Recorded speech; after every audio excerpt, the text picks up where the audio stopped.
Hello and welcome back to the High School Football Alliance. We're starting week 4 here tonight. We got the Northwest Cobras taking on the Northeast Jays. We got a snowy game for you tonight. Northwest Cobras 1-2 on the season. They got a much-needed victory last week. Northeast, they are 0-3. They ended up firing their coach after their third straight loss. So we're going to be seeing Dan Short and see what he can do for Ian Harlan and this offense that has been struggling mightily. Let's get down to the field for some action. Hammer, how you doing tonight, buddy? I am doing marvelous. If I can click this button. You got that? There, look at me. I'm doing marvelous. I can't wait to get some action going on here. We should get some game audio going on here, too. Happy to be here. Happy for a nice snowy game. We don't get too many of those. I think this is our first one of the season. Yeah, I think so. I think we had a rainy game so far, but you know it's Northeast, and well, I'm from the Northeast, and it's doing nothing but snowing right now, so it's only fitting that we have some flurries here tonight. I think we're getting a good game. Obviously, Jay's coming to this one 0-3. Cobras coming off their first win of the season last week. The snow might play a factor. I know the Jays like to throw it, and we talked to new coach Dan Short before the game. What did he tell you before the game? Well, he said he basically threw the running scheme just out of the playbook completely, you know, that the other head coach had. I'm not going to mention his name. He's no longer here. But he's going to let Ian Harlan come out here tonight and just throw that rock around the field and see what happens. I think that's their best chance of success. I know in the Discord, if you're in there, you can get over to the pick 'em and pick your winners. But so far, the community has Cobras winning by a landslide. Yeah, that's not really surprising. The Jays really haven't shown us too much life here this season. 0-3, maybe the worst team in the league. I mean, we do have the Eagles, who are also 0-3. But, yeah, it's been rough going for them. And Northwest coming off a near-perfect performance last week, getting their first dub. And we are away with Week 4 action here in Northeast. And it's going to be returned by the Cobras. First spins out one man, and Jack McBeth's going to take this up to the 29-yard line. That's what we're going to see this offense. Why don't you take us through this glorious little offense here? Yeah, this offense led by the shortest quarterback in the nation, Zach Barr, number 16. He only had 3 complete passes last week. Perfect game from him, just really efficient. On the backfield, we got Spartacus Frank is the starter. We might see some Don Bates as well. Fullback Bobby Williamson. Receivers Matthew Gandalf, Jack McBeth, and in the slot is Brad Herndon. First down 10 is going to be a run here to Frank. Frank had a little bit of a lane, but good tackling there from the Jays. Going to stop him for no gain on the play. Yeah, the Jays' defense is definitely the strongest part of their team so far this season. Let's see. They have the 4th best points against so far. 72 points they've allowed this year, but the offense has left a lot to be desired, just only scoring 45 on the year, and that's been really hurting them. Yeah, I know that's a focus for Dan Short. They brought him in this week, and defense played well last week, beating the Southwest Titans, or not beating the Southwest Titans, but holding the Southwest Titans down to 24 points, which is their lowest points scored on the season. They've been an electric offense, so this defense has a lot of players. The offense has been holding them back. Yeah, the defense, they held Fletcher Gross to a season low 287 yards in that game.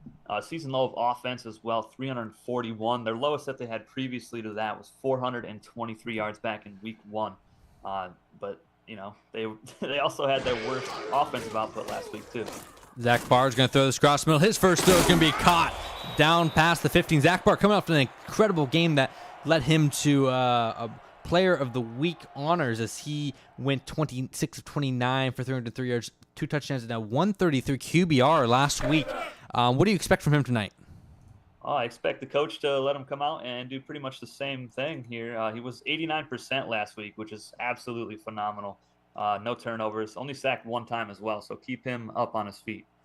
First and 10 is going to be a handoff to Spartacus Frank. He's going to get leveled. Oh, my goodness. What a vicious hit that was from the Jays. That was 53, Alonzo Armstrong, and he has been a beast in that linebacking core this season. I really expect more of the same here tonight. Also for the Jays, we have Mario Pearson. Last week against the Titans had 9 tackles, 2 for a loss, so look out for him, big number 92. formation here in second down. It's going to be hand off to Frank, right side. Frank spins out. One man's going to get down the field to bring up a 3rd and short. Yeah, that was a really good carry there. What was that, 7 yards? His longest run of the season has been 8, so that's one of his better runs on the year. So good start for him. 3rd and 3, very manageable for this offense. Yeah, good start here for the Cobras, who march down the field with some ease, but they have a 3rd down here. They're going to have to convert. They're going to run it to Frank. He's going to get leveled in the backfield. Again, they're running, and there's an injury. That looks like number 72, who made the tackle. That's Sheridan Richard, who is on the ground, and does not look good. Now, number 72, the defensive end, Sheard Richard, he's had some pretty nice plays this season so far, and that could be a big loss. So we're going to end up seeing Todd Keller, number 93, fill in for him, and hopefully Richard can return in this ball game. Big stop from the Jays here. Force a punt, as it looked like the Cobras were going to start driving a little bit, but we're going to see the punter here, and we're going to see Ian Harlan's offense. That's what most of us are looking forward to see with how he's going to do with his new coach. He's going to let this one bounce inside the 5 into the end zone for the touchback. Oh, my goodness. That was so close to being one of the best punts we've seen so far. And that was Marcus Barker, the punter for Northwest. He's averaging 34.3 yards per punt this season. And he had one inside the 20 last week. Almost had another one right there. But I'm pretty excited to see this offense, see what Ian Harlan can do in a more pass-happy offense, see if he can distribute the ball to his targets. 1st and 10 for Ian Harlan. He's making some adjustments at the line right away. It's interesting they're coming out with a nickel defense to start against this I formation. He's going to play action, roll out. Harlan looking, he's going to get sacked and thrown down. Loss of 10 on the first play of the game. Yeah, definitely the worst possible start for them. And that was number 89, Finley Smith for the Cobras, who had a really good game last week as well. He had a couple sacks. Starts off this one really good. This is worst case scenario for the Jays and head coach Dan Short and the new look offense that he's trying to bring here. You don't want to lose 10 yards on your first ever play of offense. Yeah, that's not the way to start things. 2nd and 20 now from the 10-yard line. Harlan, single back in the back, is going to throw it. He's going to throw it out to Zayden Van, who's going to break a tackle and get back those yards, so at least you got a 3rd and 10 here.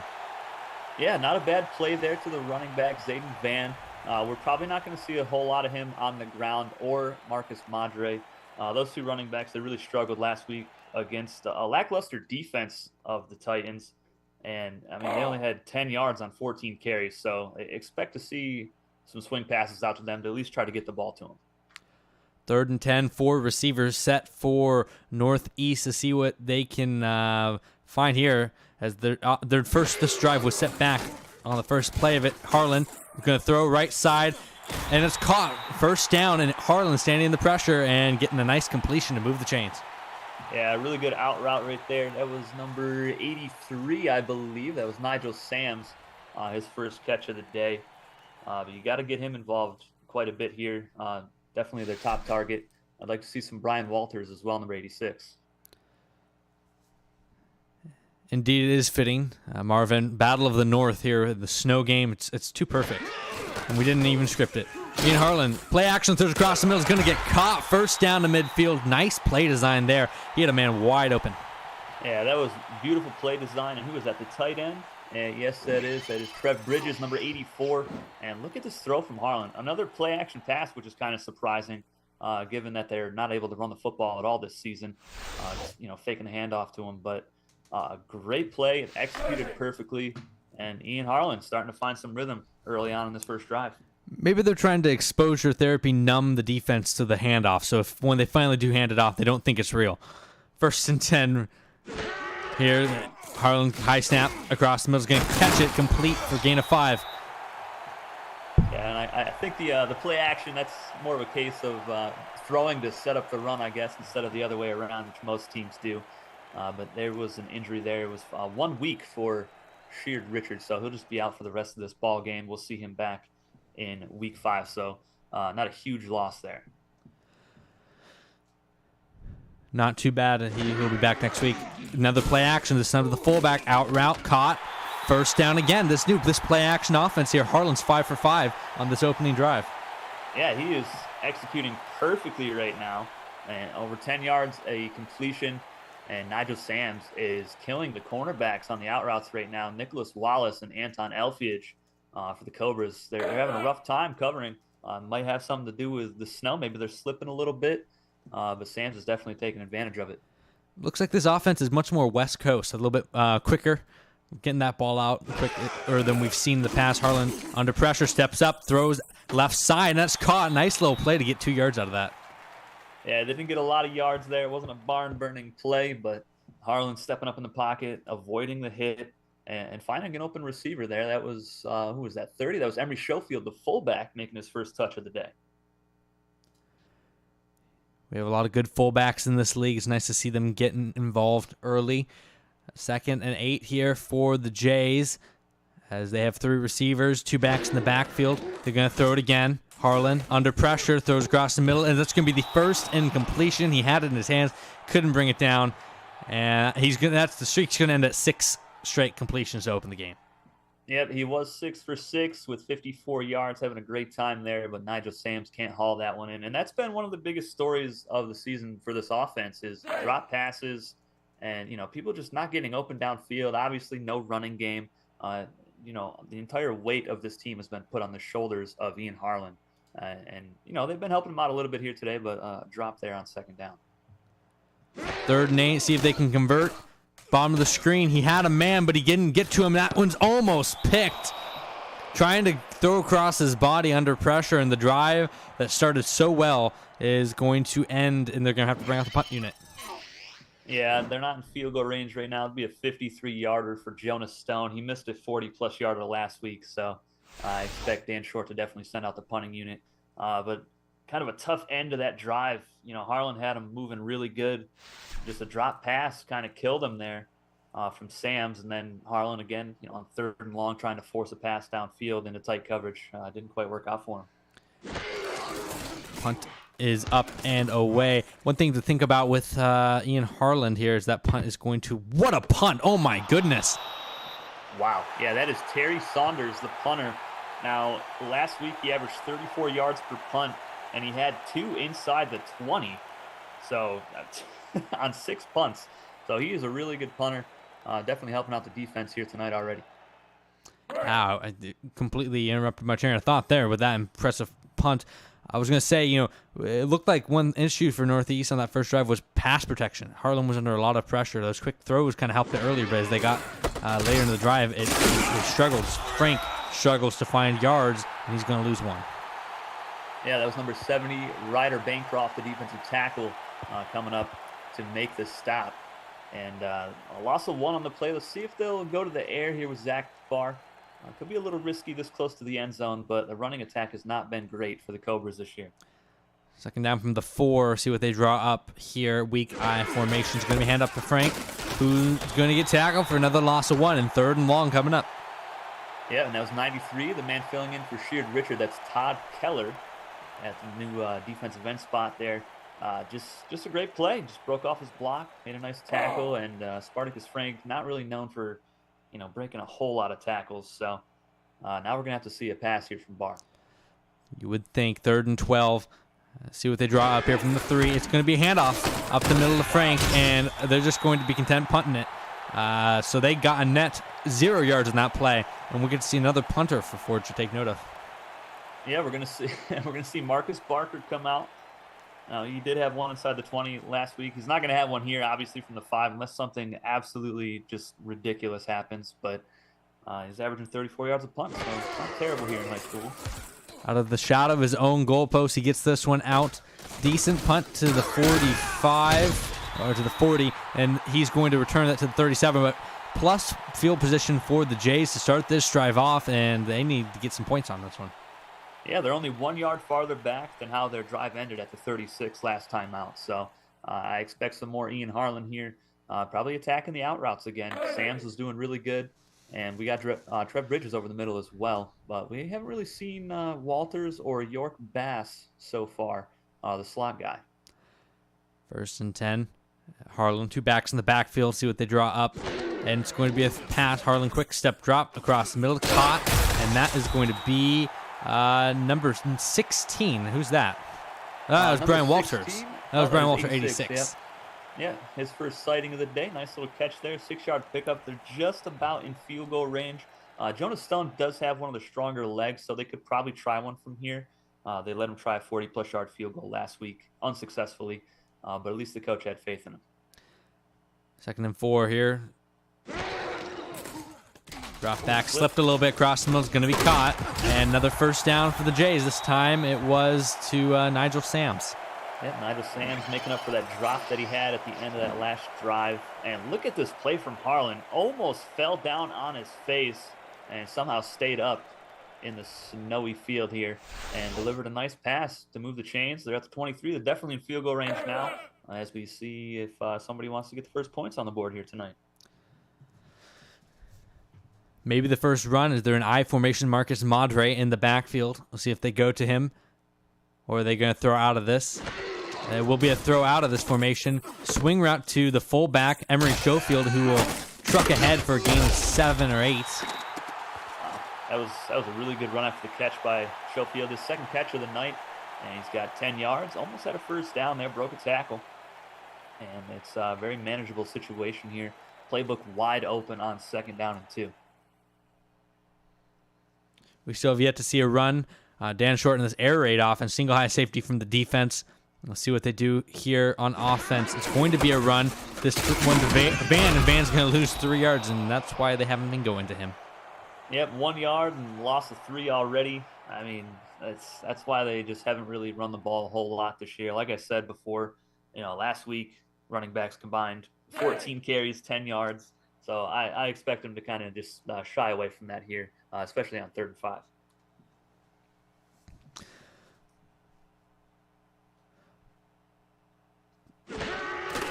Harlan looking, throws, caught. Walters down to the 2, and the Northeast Jays are in the red zone. Yeah, really good route and a great pass from Harlan, setting him up inside the 5-yard line. Look at this strike, and there's a defensive tackle just almost draped all over Harlan right there, trying to break free from a blocker. And the Cobras, that defense, they're trying to step it up here. They're real close to their end zone. 1st and goal from the 2 to see if they go to one of the running backs or they keep it in there. It is Marcus Madre in the backfield on this single back formation. It's going to be to Madre. Madre breaks a tackle, and he's in for a touchdown, and the Jays have the lead. Wow, so the running backs so far combined for 2 carries, -1 yard, and a touchdown. The efficiency is just outstanding right now. But the Jays, they have the early lead. This is very interesting. Now, Northwest last week, they only allowed 13 points on defense, holding Pacific to their lowest total of the season. And now we have the Jays, who are the worst offense statistically when it comes to points per game. They have the lead already early on in this ball game, so it's definitely something to look out for. But the Cobras have to come out and answer this touchdown really quick, I think. One thing to think about that, though, is the Pirates were able to move the ball pretty well in between the 20s. It was just inside the 20 they had kept settling for those field goals, and I think there was like 4 field goals, so 12 points left on the board that they missed. So that's one. Was 2 of 5. Yeah. One thing to keep in consideration so far, the kicker for Northeast hasn't shown any Meyerisms. Oh my goodness.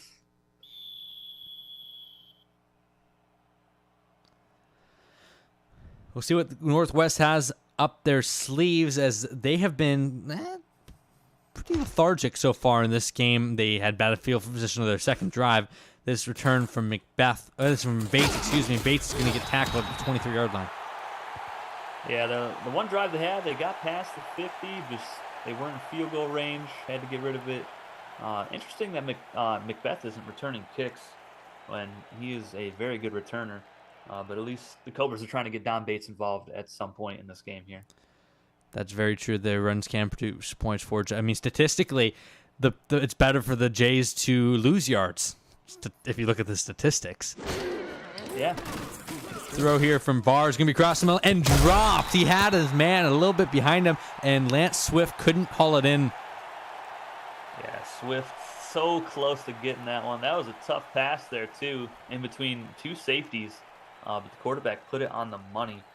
You gotta make that catch if you're Swift, though. That's a big time play. 2nd and 10 after the drop from Lance Swift.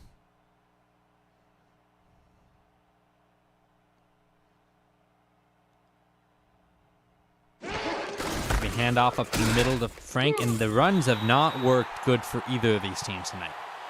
No, a loss of 1 on that play, and I think if you're the Cobras, you just throw the run game right out the window right now. It's not working out at all. You've lost yards on almost every single carry, minus 1 where Frank got, I believe it was 7 or 8 yards. You got to go to your big weapons at receiver here. 3rd and 11. Barr steps back to throw. Under pressure, he's going to throw a deep wobbler. It's picked off. And is that Rob Moline who's bringing this one back down to the 18-yard line? A wobbler from Barr under pressure, and Al Gibson picks it off and puts the Jays right back into the red zone. Barr is not happy with his receiver. No, and it's not the receiver's fault. If you watch that play from the beginning, Barr's arm was hit, and that ball was a wounded duck all the way into the hands of Al Gibson, who made a great play on the ball. And now look at this, Northeast at the 18-yard line. Now, this is what the Cobras avoided last week. They had 0 turnovers in that ball game. Perfect on the offensive side of the football. And now they've already got an early turnover here. And the Jays are within striking distance to make this a 2-score game. Upset Bruin and Northeast here, as the 6 people who chose the Northwest Cobras are a little bit stressed right now. We've had some decent upsets, but here's another one off the doorstep. Madre breaking tackles, falling forward for 2 yards. Wow, best run of the day so far. Electrifying run from Marcus Madre there. 2nd and 8 coming up. I expect Ian Harlan to maybe toss the pigskin a little bit here. Ian Harlan, his best start of the season so far, is the offense has been stuck in mud for most of the game so far, but this Dan Short seems to have a touch so far in this one. He's going to throw it off to Schofield. Only going to get a yard as he's going to get laid out. Yeah, what a vicious hit that was. I'm not sure who the corner was. It might have been Nicholas Wallace, number 21. I couldn't quite see the number. But Van, I mean, he hasn't been able to break a tackle at all this whole season. It's been rough going, but the Jays up 7-0 as we go into the second quarter here in snowy Northeast. Forge staying in the chat, and wounded duck. So you're saying it was kind of a foul throw then? Yeah, it was pretty foul. I like the pun. Very punny. As they have cleared off the numbers so we can see the numbers a little bit better between quarters. Thank you to the cleaning crew on the field. Ian Harlan, the shotgun on 3rd and 7. He's going to throw it. Crossmill throws. Touchdown, Northeast. And it's Nigel Sams getting his first touchdown of the game. Yeah, Nigel Sams just completely wide open. And there was really 2 receivers that could have had a touchdown there. I'm not sure what happened in the secondary, if there was some miscommunication as we take another look at this replay. But both of the post routes were wide open. The ref is the closest one there. I mean, York Bass could have had a touchdown as well. Blown coverage for sure. Northeast now on the verge of being up 14-0. Partner, what do you think about that? It's the result that not many people expected, but Dan Short come in here, and I don't know what he said before this game, but motivating his team to show up on offense. I mean, the offense has been the problem for this team. They are already, they're only a touchdown away from matching their season high of points already. Yeah, they came into this game only scoring 45 points on the season. And they've already got 2 touchdowns here. Definitely a great turnaround so far from Dan Short, but definitely plenty of time left here. Let's see how the Cobras respond after throwing a bad pass on that last drive. Yeah, not the start Zach Barr wanted after playing nearly a perfect game last week against the Titans. The Titans, yeah. No, it wasn't the Titans. He played the Pirates. The Pirates, yeah. Yeah. This game he started off, and Northeast has done a good job getting pressure on him to force that bad throw. I mean, you mentioned getting to his arm there in that last throw, but he hasn't had a whole lot of time to throw in this game. No, and that's with Sheard Richard for the Jays being injured now. He's out for the rest of the game, but we're seeing Todd Keller, number 93, come up and put some pressure on him already here. So let's see if him and Lambert and Ryder Bancroft can get in there and force some more bad plays. Throw here from Barr. He's going to check it down and dropped again. Second drop of the game. This time going to the backup tight end. That was a Bartram. Yeah, that's the number 3 tight end, Freddie Bartram, with the drop. And some interesting play calling so far. If you're the Cobras, you got to look at what you did last week and, your most successful game on offense. Now, you look at Swift, Gandalf, and Macbeth. They had 18 targets and 15 catches combined for 239 yards and 2 touchdowns. Macbeth went over 100 yards, and we haven't seen him at all in this game.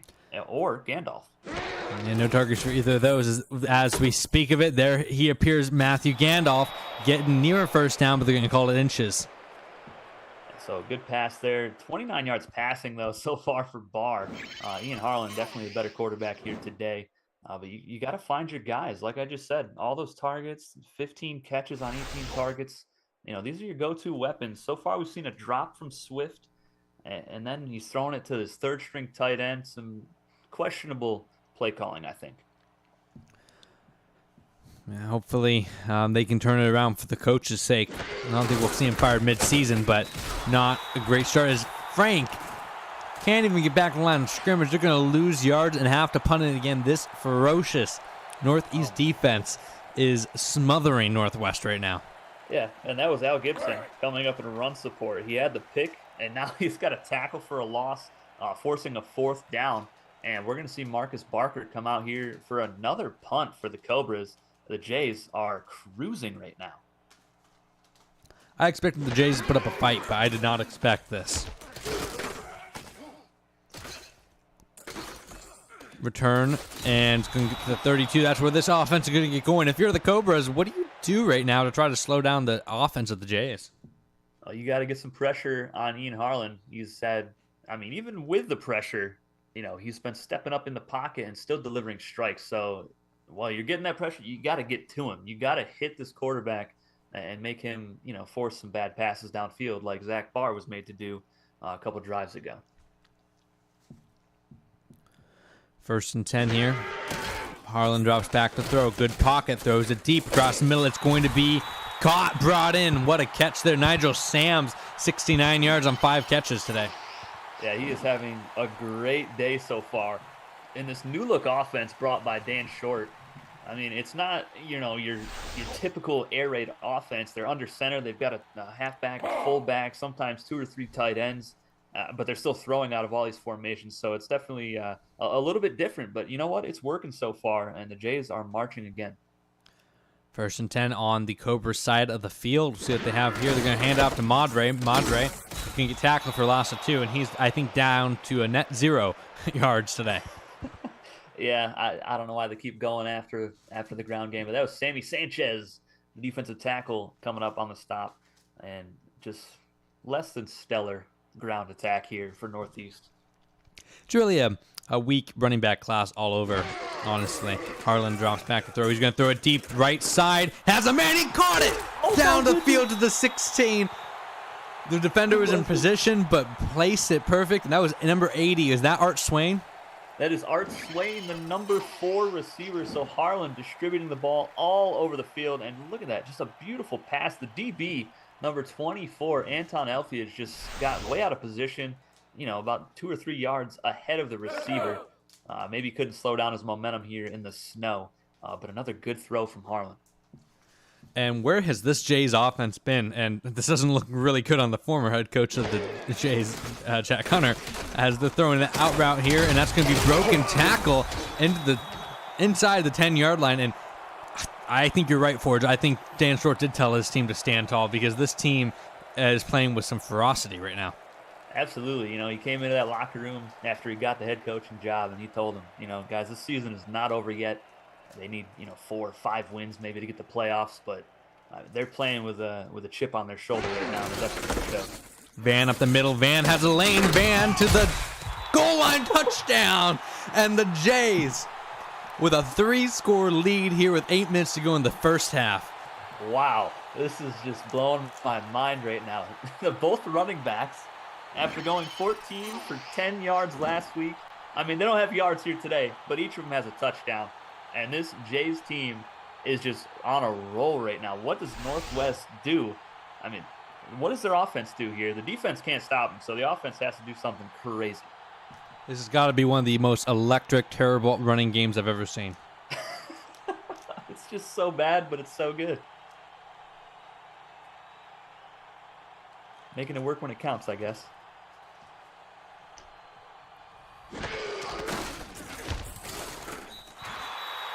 Kick is up. Kick is good. 21-0 here. What do the Cobras have to do? I mean, I don't know. They gotta hit their targets. We haven't seen Jack Macbeth one time today.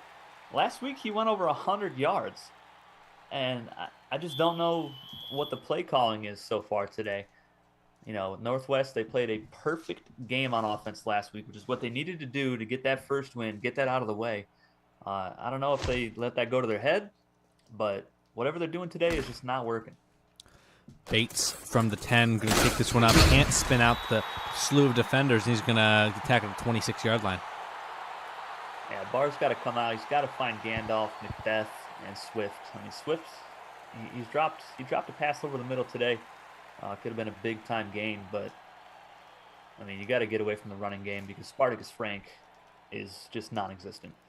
It's a big game for the Jays. They take on the South Central Lions next week. So, this is a really this is a must-win for them. Barr throwing out route and out of bounds. Gandalf can't find his feet and out of frustration just trucks a man on the sideline. My goodness, ran over his own teammate out there. My goodness gracious. I mean, they're definitely frustrated. I'm not sure if the receivers can even see the sideline at this point with the snow. Maybe that affected the play there and the route by Gandalf, but I mean, at least Barr's, he's looking for his top guy, so we'll see if he goes there again. 2nd and 10. Macbeth at the bottom. Gandalf in the slot. It's going to be a handoff to Frank, left side. He has a blocker out in front. Spartacus Frank getting a block downfield. Macbeth with the block springs him, and he's down this left sideline. He's tackled at the 21-yard line. But what a run from Spartacus Frank, 54 yards. What a run. But let's talk about the blocking. Let's take a look at this replay. And you've got number 62, you got 61. Your guards are out here just throwing massive blocks. That's Fio O'Hara and Saul Andrews running downfield, opening lanes for Spartacus Frank. That's definitely his best run of his career. I mean, his longest run last week was only 8 yards. So great blocking downfield. And who was that to save the touchdown? That was that Rob Moline? Probably. He's everywhere. He really is.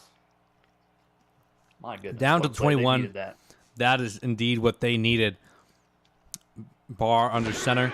He's going to throw it here, trying to take advantage of that, but he's going to get hit as he throws, and the ball's going to fall harmless to the turf. Who else? Al Gibson. Wow. This secondary is turning into one of the best safety pairs in the country.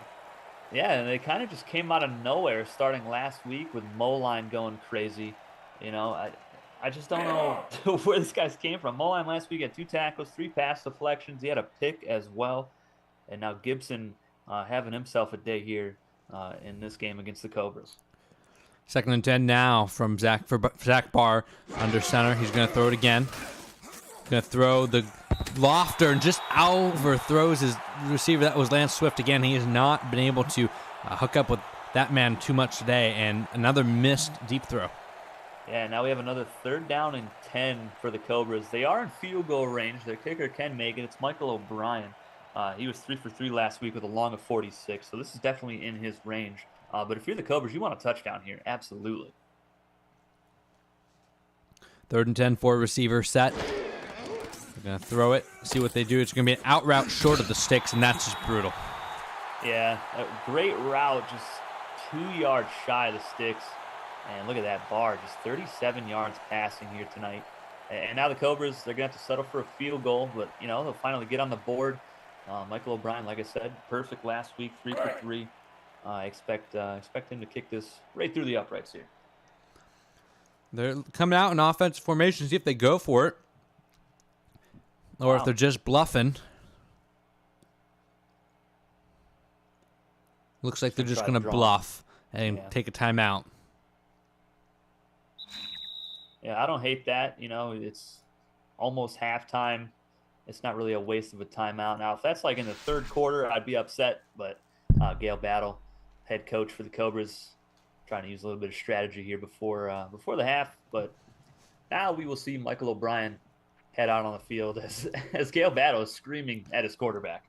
Not quite sure why he's screaming at his quarterback there, but maybe you wanted him to snap it.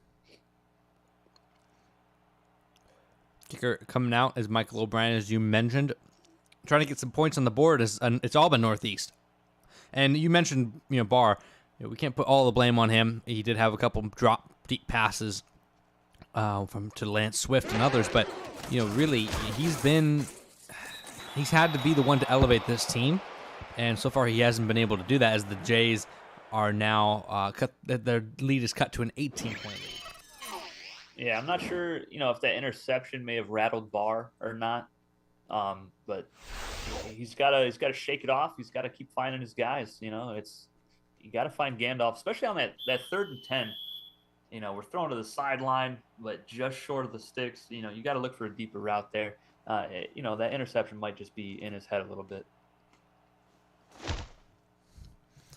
Jays now with a chance to tack on more points, as they're going to take this kick from about the 10-yard line, starting their drive from the 29. What do you want to see from them? The more of the same of what they've been doing. Just throw downfield. They're having no issue finding guys open on some post routes, some corners, some out routes. I mean, pretty much any route that they attempt so far against the secondary has worked out pretty well. And then, once they get inside the red zone, the running backs are doing work. So just keep doing what you've been doing. 1st and 10 here. They're going to throw it. Harlan, good protection. Out route, caught. Sams again for 6 yards. Yeah, Sam's 6 catches, 75 yards and a touchdown already. As you look at the receiver comparison there, Gandalf just 2 for 18. You definitely want to see those numbers get bumped up a little bit. But Sam's phenomenal day so far, and Harlan just having no issues finding his guys. Tom Schaefer in the chat saying that Gale Battle was screaming at Zach Barr because he knows Barr doesn't want it enough. Oof, that's tough. 2nd and 4. Harlan under center is going to throw it. Steps up, looking, throws it deep. Right side. It's going to be caught again. Down the right sideline he goes. And going to be tackled inside the 20 at the 10. My goodness, that was York Bass, I believe. Yeah, it was. York Bass, the slot man. And again, in the secondary, look who it is. It's Anton Elfiage, number 24. This is the 2nd time he's got put out of position on a deep pass. And luckily for Elfiage, Vernon Steele, the strong safety, came over to save the touchdown. But you cannot get burnt like that by a slot receiver. I mean, man, Elfiage having a rough night tonight. Everything turning up Millhouse for Northeast right now, as they're back inside the red zone again with a chance to put up their season high of points if they score a touchdown. They're going to throw it. Harlan moving, going to throw, looking underneath, and tipped away. Good play there from, I think it was Vernon Steele. Yeah, that was a dangerous throw from Harlan, just trying to force it in there. Maybe getting a little too excited, looking at that scoreboard, trying to get some more points. But his man was not really open right here. Great play by Vernon Steele, number 36. Yeah, a little bit late on that throw. You got to throw that quicker as he turns around, and gave the DB enough time to react. Tom Schaefer asking, is the Northeast defense good enough to get a safety in this game? What do you think? Well, if their punter keeps backing them up, near their own end zone, I think it's possible. Their defensive front has been pretty good, even with the loss of Sheard Richard at defensive end. So, definitely possible. Harlan throwing under pressure, left side, just out of reach of his receiver. Almost had him, looking for Sams again. I think it's going to come down to whether Northeast punts again in this game. Yeah, I mean, are we even going to see Terry Saunders again, the punter? I don't know. But let's talk about the effort from Nigel Sams there, laying completely out, trying to catch that ball for his quarterback, just out of reach. Ian Harlan definitely wants that pass back. 3rd and goal from the 10. See what they have drawn up. It looks like man coverage. Harlan under pressure. He's going to dodge one, but can't dodge the other. And I don't necessarily hate taking the sack there, as he is holding his face, though. Hopefully he's okay. Yeah, and that is Finley Smith getting the sack. He had a pretty good game last week as well. A couple sacks, like I mentioned before. I think this is his 2nd one here tonight already. But, again, I don't really hate taking the sack there. You don't force anything into the end zone. You don't have a takeaway, and you're still in field goal range for your kicker. Jonas Stone. So should be some easy points here. About a 33-yard kick for him.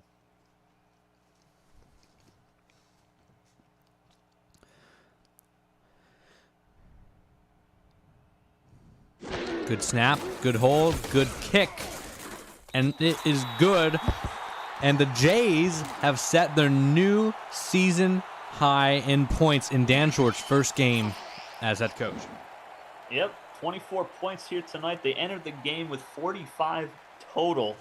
I mean, there's a lot of time left. They might even get to their season total in one game. Who knows? The way this offense has been performing and the way Northwest defense has not been performing, I think anything's possible here tonight. We still have 5 minutes left to go in the half.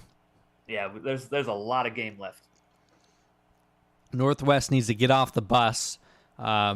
Paging Northwest. The game has started. That's tough. Don Bates only getting this to 24, and Zach Barr is going to have to settle himself down. Yeah, he's just got to find a rhythm again, you know? Look for your guys. Find Gandalf. Maybe look for Macbeth. I mean, he's out there somewhere, you know? Maybe target him once or twice. See what happens with that. But don't go away from Lance Swift either. I know he's got a drop. They've had some miscommunication.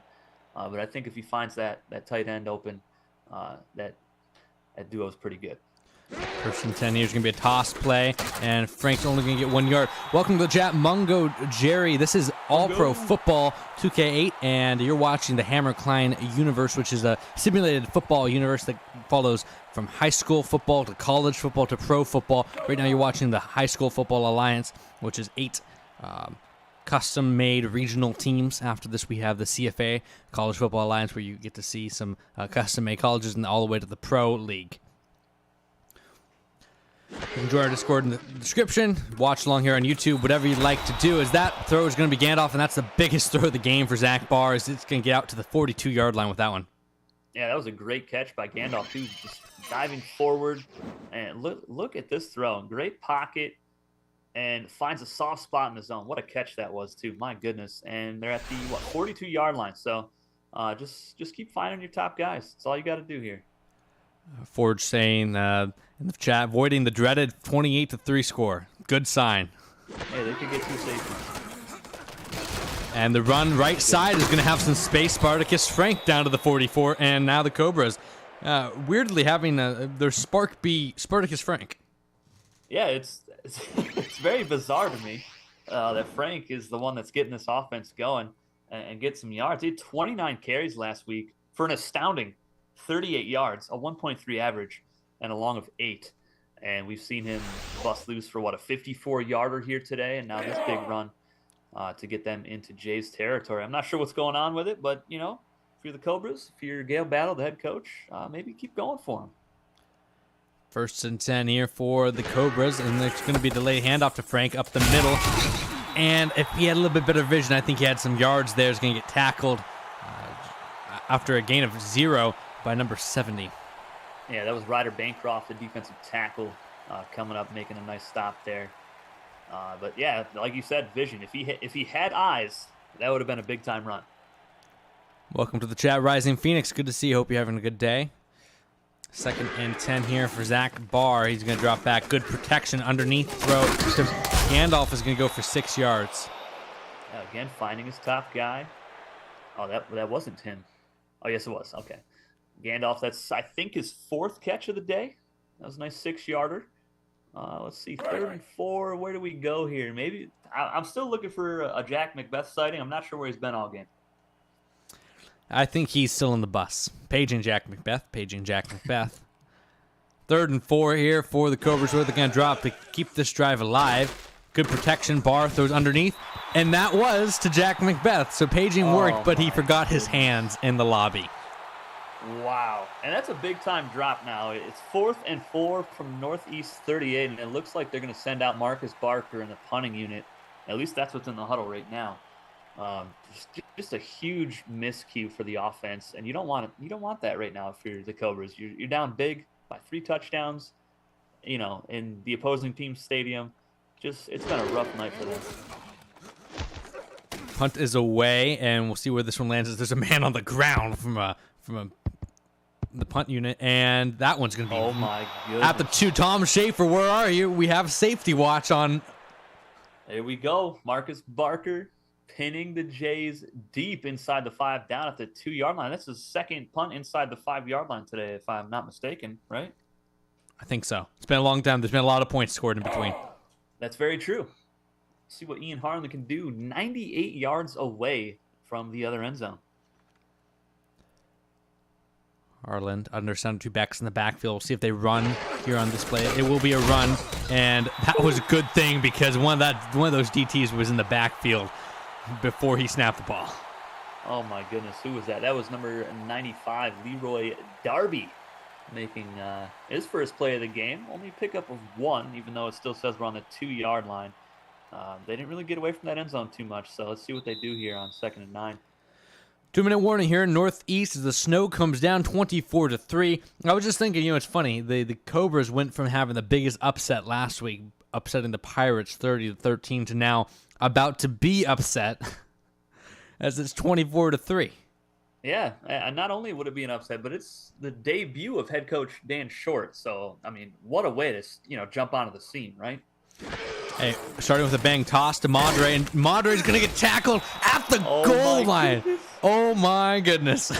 I can't believe they just did a toss play on the goal line with Marcus Madre. This is some very questionable play calling. Just take a shot downfield here. Do not hand this ball off, please. Will they get the safety? Make your predictions. 3rd and 11 at the goal line. Harlan, single back in the backfield. I think they have a better chance with a pass. They're going to run it, and he's going to get out of the end zone. Whew. Well, breathing a sigh of relief on that northeast sideline as Zayden Van picks up, what does he get, 7 yards there? But giving their punter, Terry Saunders, a little bit of space. He's also having a pretty good day kicking the football. So I think this is the second time he's punted from his own end zone now. I believe it has been. It's either been a touchdown or they've been kicking out of their own end zone. And under a minute to go here in the first half, they're letting this tick all the way down. And he's going to punt it with about 2 seconds left on the play clock. Not a good punt. Very short. Great blocking. And Bates can get this to the 31-yard line. They're nearly in field goal range with 41 seconds and 2 timeouts. Yeah, and this is really good news if you're the Cobras. I mean, you got to get some more points, and what better way to do it than start your drive at the 31-yard line of the other team? We'll see what they draw up. It's been a lethargic day from Northwest. They haven't really found Macbeth. They haven't really found Gandalf downfield, and Swift and Barr have been on completely different planets. So we'll see if they have find some chemistry here. 4 down linemen for the Jays. 3 receivers for the Cobras. Barr, quick step drop.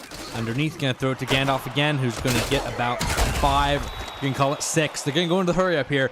You got to make sure that you're in field goal range. Don't turn it over. You need to get some points on this drive. Yep, 2 timeouts left, too. Barr drops back to throw. Good protection. Throws it deep across the middle, and that's going to be caught. Wow. Gandalf comes down with it in double coverage. And 1st and goal now for the Cobras. Yep, just throw it up to the big man. He's a wizard. He'll come down with it. There's a reason we call him Gandalf. Man, what a great catch that was. That was a timeout. Down to 1 timeout in the half for the Cobras. So you can throw this anywhere on the field if you want to. Yep, still plenty of time left. 1st and goal. 2 tight ends, 2 receivers, 1 back for Northwest. We'll see what the play is. Barr's going to drop back to throw across the middle. He has a man back of the end zone, Gandalf. Wow. And a beautiful drive there from the Cobras when they need it the most. Yeah, great throw right there and a great toe tap by Matthew Gandalf, one of the top receivers in High School Football Alliance. What a great catch that was. And look at that scoreboard. Extra point, and they're only down 2 touchdowns. We've seen crazier things happen. This game is definitely not over just yet. 17 seconds to go in the half. We'll see if the defense can hold Northeast from putting any more up. But yeah, only a 2-score game going to half at this point. That's exactly what you need if you're Northwest. Some momentum going into halftime. Remind your team that you're still in this one. Extra point is up and good. It's 24-10. Yep, O'Brien with the extra point. He's been having a really good season. I don't think he has any misses that I can recall, whether it be field goals or extra points. But now you're the Jays. You got 17 seconds left. I'm not sure you really take a shot here. Just hand the ball off. Going to the half, up 2 scores. Kick is away. Welcome, Parker Thomas. Good to see you. Hope you're having a good day. Returned from the 10. The Jays are going to get this one at the 30. We'll see if they are going to run some offense or they're just going to be content going into halftime up by 14. Well, Dan Short has been pretty aggressive with some passes, so it's not out of the realm of possibility here. But if I'm him, I just run this clock out and go into the locker rooms up 2 touchdowns. Going to come out in I formation. We'll see if they throw out of it. They have thrown out of it quite a bit today. 5 down linemen from the Cobras. They will throw. Harlan's going to throw a swing route to Van, and Van's going to get 9 yards. They're going to go hurry up here. I think they're going to take a timeout, and indeed they do. I think they're going to try to take a Hail Mary before the end of half. Harlan does have a decent arm. Yep, I don't know if he's got an arm to throw it, 61 yards to the end zone, but it's definitely going to be interesting to see if he can get close to it. Dan Short docking his quarterback up on the sideline.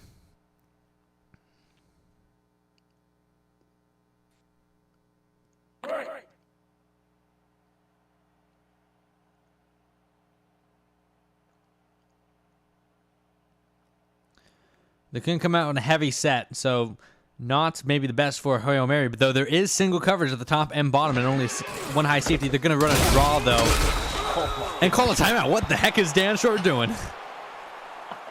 I'm not sure. I mean, it is his head coaching debut. He's just trying to figure it out, and he's doing a pretty good job here tonight, so let's just cut him a little bit of slack here, I think. He's trying to use all of his timeouts, and Harlan's running back over to the sideline going, Coach, what do you want me to do? I don't know what. What are we doing? Just trying to get as many reps on the offense as they can, I guess. They didn't get a whole lot of time together this week in practice for the new head coach. They come out in a power set again, so I don't know what was those timeouts, but here we are with the last play of the half, and there it is. Monterey only going to get 1 yard.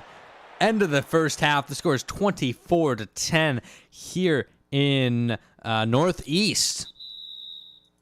They came out firing on all cylinders here tonight, and the Cobras, like you said before, they've just been stuck in the mud a little bit, but they got a touchdown that last drive, set up by really good field position because their punter, Marcus Barker, set the Jays up inside their own 5-yard line. They got a quick stop, and that resulted in the Cobras getting the ball back in great field position. Not a really long way to go for a score, but you look at the yard discrepancy there, about 80 yards difference in offense. But Cobras, they got to play a perfect second half on both sides of the football if they want to get back in this game and win it. Yeah, they do. It's been a up and down game for the Cobras, mostly down, a little up at the end. And I think a big part of that has just been the ferocity that the Jays have come out of this game with. I mean, Dan Short has his team hyped up.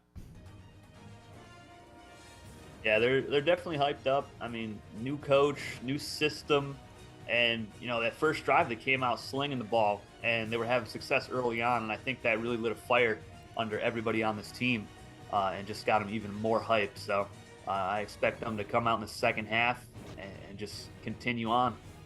And miscues on offense for the Cobras has cost them. You've talked about the interception that Barr threw. You look at the misses that they've had, some drops downfield and some missed throws that Barr has had. And you look back to those, and it could be a much closer game. And then defensive miscues. Yeah, I mean, Anton Elfage in the secondary, number 24, their cornerback, he has allowed the two biggest passes of tonight's game to different players as well. So we saw Sams go down the sideline, I believe it was, and York Bass with the biggest reception of the night so far. So maybe if you're the Jays, keep attacking Elfage. Parker Thomas saying that new coach has potential. Yeah, I think this has been about as good of a debut as you could have hoped for. If you're Dan Short, I mean, 24-10 at the half is a great way to start your debut. And I think that Northeast might have a coach of the future here.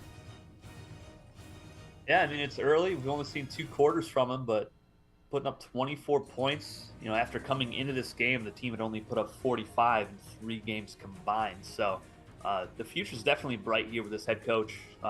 Getting all their weapons involved on offense so far has been really good to see. They've just been lacking that offense so much. It has been the single worst offense that we've seen. They were 8th in rushing coming into this game. Obviously, their rushing attack still not fantastic right now, but they got a couple touchdowns out of it, and they're 8th in points per game. So it's been rough sledding, but it's definitely on the upturn right now. And the Cobras are going to have to punt it to the Jays to start this half off. You need a good defensive start. And the Cobras, we'll see what the two coaches did at halftime. You can tell a lot about a coach by their adjustments at halftime. Battle on one side, Dan Short on the other. And the Jays get the first crack at it here. It's going to be fielded from the 15 down at the 30, and that's where Harlan and the offense is going to get started. Yep, Harlan and the offense coming back out on the field, and I expect more of the same so far that, from what they've done. Just keep attacking downfield, go after Alfiage. He's been having a rough night, so just keep going at that right cornerback. 1st and 10 here. Madre is in the backfield. We haven't seen much from these back except for touchdown runs, really. Harlan's going to throw it, and he's going to throw a little screen to Madre, who's going to fight for it for 1 yard. That was dangerous. He threw it around about 3 defenders. Yeah, really dangerous throw, but Madre somehow catching the ball and getting upfield for 1 yard. I'm not sure how he did it, but they definitely caught a break there. Harlan, 234 yards passing, touchdown, definitely his best game of the season. And best chance the Jays have had at a win so far this season. See if they can keep it up in the second half. Harlan drops back to throw. Lots of deep routes under pressure, and his pass is going to be directed to the turf by number 96, the defensive end for the Cobras. Yeah, that was Eric Wilkerson, the starting left end for the Cobras, getting in there, getting some pressure. Luckily for Harlan, though, he got rid of it. Because that was going to be, a loss of 4 or 5 yards on that play. Now, Harlan got sacked 4 times last week. I think he's been sacked twice this week already by Finley Smith, but they got to do a little bit better of a job protecting him. 3rd and 9 here for Harlan. Drops back. Good protection underneath. And it's going to be knocked away. That defender made a good jump on that ball, and that was nearly intercepted. That was Cobb on the coverage, and a great opening drive from Northwest defense. Yeah, middle linebacker Jeffrey Cobb making a nice play there, jumping in front of it. You can see both of these players right in the view right here on this replay. You can look at Cobb just reading the eyes of the quarterback, and a great play there. York Bass, the intended target. But, yeah, fantastic 3 and out for this Cobra defense. And they get Zach Barr this football. Hopefully his head coach was able to sit him down in the locker room at halftime, talk to him, and calm him down a little bit. And talk to that receiving core as well, about, hanging on to the football and having some better communication with their quarterback. You got to make good adjustments. It's kind of the difference between a good team and an okay team is the punt's going to go away. And we're going to see the Cobras out here. Zach Barr, Don Bates making a couple moves, get to the 39-yard line. Yeah, pretty good field position for Barr and the offense to come out and start off. And see if they go to Spartacus Frank again, too. He's been having a really good game. Couple pretty big runs for himself. And I believe he's over 70 yards rushing today, which is definitely the best rushing performance that the Cobras have had this season so far. 10 points on the board, 10 minutes and 10 seconds on the clock, and the 1st and 10. Lots of 10s. Barr throws across the middle. It's going to be caught, and that's Lance Swift finally bringing one down, and it's going to get them to midfield and a 1st down. Yeah, really good catch and run there, dragging a couple defenders on his back, and that's a great start for Barr, finding his safety blanket in the tight end.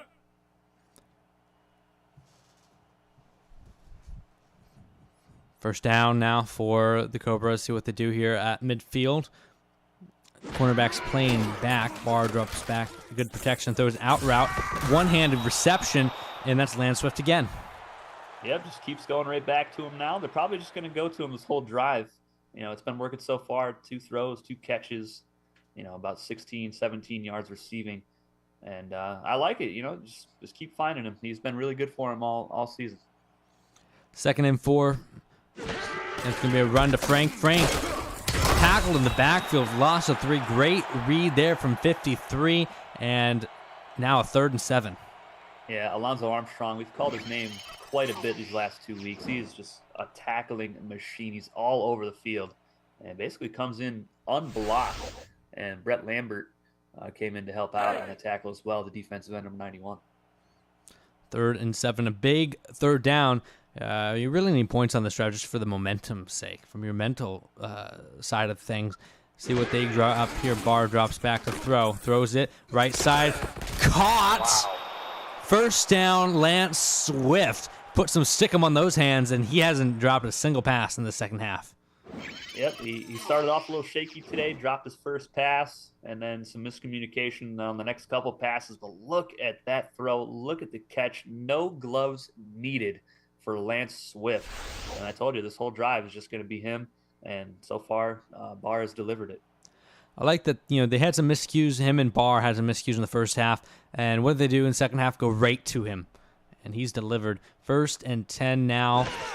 Barr drops back, quick drop across the middle, and that's Lance Swift again to the 13.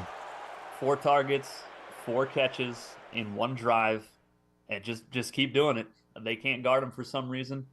They definitely found a mismatch here in the 2nd half.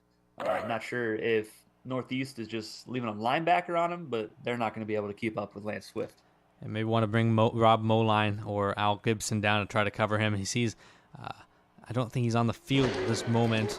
Barr drops back to throw. He's going to throw right side, caught, and that's a touchdown. Number 83. That's Brad Herndon, the slot receiver. That's his first touchdown on the season, I believe. And what a great route that was, and a great throw from Barr. Look at the out route. Oh, my goodness. Cornerback just wasn't even close. That was number 26, Sean Underhill, out in coverage. Well, trying to be out in coverage, I should say.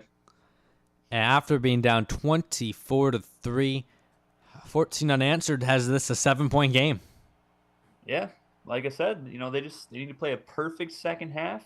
And so far they have. They got a quick 3-and-out against this Jays offense, which has been electric tonight. And now they're within 7. If you're the Jays, what do you pull out on this next drive? Well, I wouldn't stop what I've been doing. Harlan has had quite a bit of success. We haven't really seen Nigel Sams in a little bit, probably 2 or 3 drives, but definitely go back to him. He was killing the Cobras secondary on out routes. And I would keep attacking Anton Elfiage, who's had his worst game on the season by far for Northwest. Last week he had 7 tackles, 2 assisted. And this week he's just getting torched. Return gets out to the 29. One guy I would take a look at, too, is Trev Bridges. We haven't heard too much of him tonight.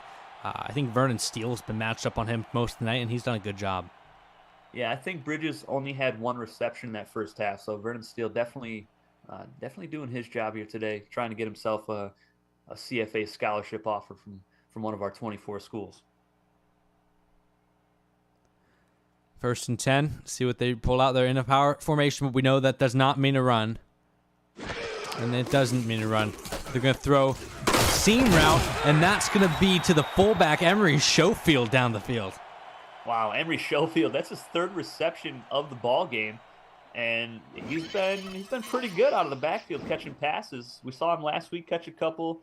And so far, the past 2 weeks, not just for the Jays, but for quite a few of these schools, we've seen fullbacks make some nice catches. So it's good to see the big fella out there making plays.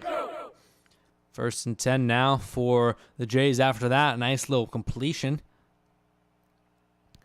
2 tight ends, 2 receivers, 1 back on the field for Northeast. See who they go to. Defense is countered with 5 down linemen. They're going to throw it. Harlan, quick out. Going to be caught for a gain of 3. And that was Brian Walters on the reception. Yeah, Walters, his 5th catch of the game. Only 38 yards, though. He's been basically just doing those short out routes like that. Nothing too crazy downfield. I think he had maybe a 15-yard reception earlier. But I'd like to see him go back to Nigel Sams, who's been on fire in this ball game. Second down now for Ian Harland. He's going to throw it, unsurprisingly, underneath.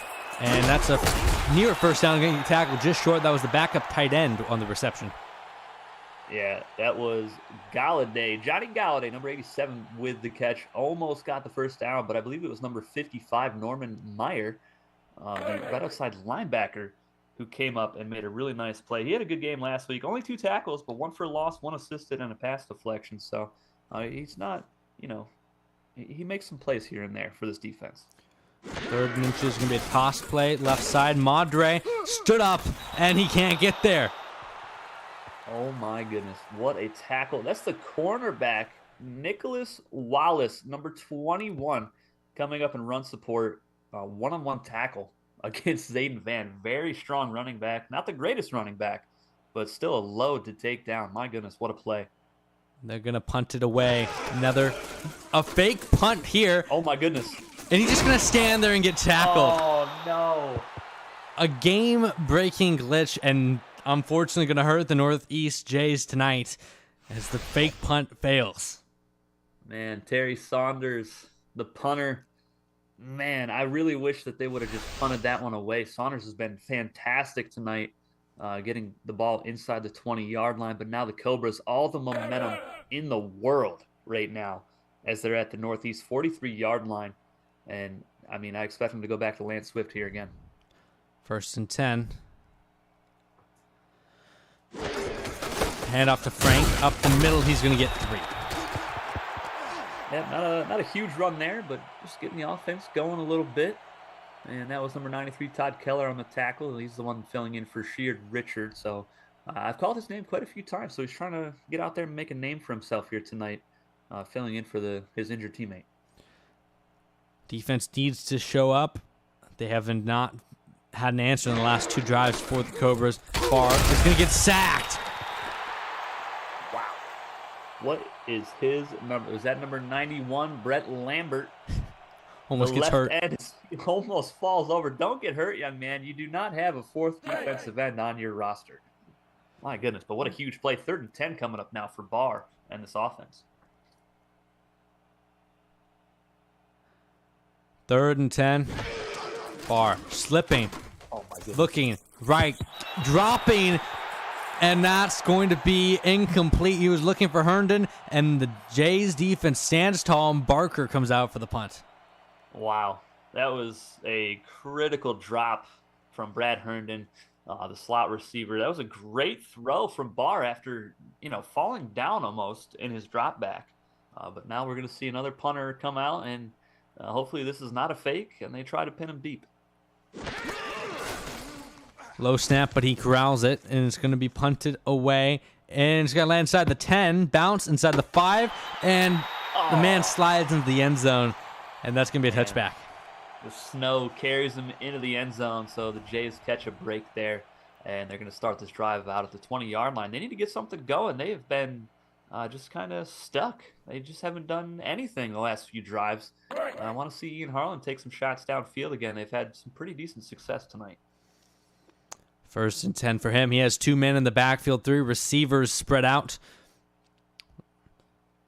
Let's see if we can get the ball down the field a little bit more, maybe attack that cornerback we saw him attack in the first half. Harlan now under pressure. He's going to get sacked. Great coverage sack there by the Cobras, and that's going to be 2nd and 15 coming up. Yeah, the defensive tackle, Leroy Darby, coming up and getting the sack, his first of the night. And I believe that's the 3rd time now that Harlan's been sacked. He was sacked 4 times last week, 3 times here now. So you're getting your quarterback hit too much, I think. 2nd and 15 is going to be a throw. And the swing pass is going to be to Schofield, who's going to get tackled and down with no yards to gain. Welcome to the chat, Eric. Good to see you. What up, Eric? Yeah, that was Schofield's 4th reception of the night. Didn't get anything on that one. It's 3rd and 15 now. I mean, what do you do? Like, how far into the playbook do you dig to find a play to get 15 yards?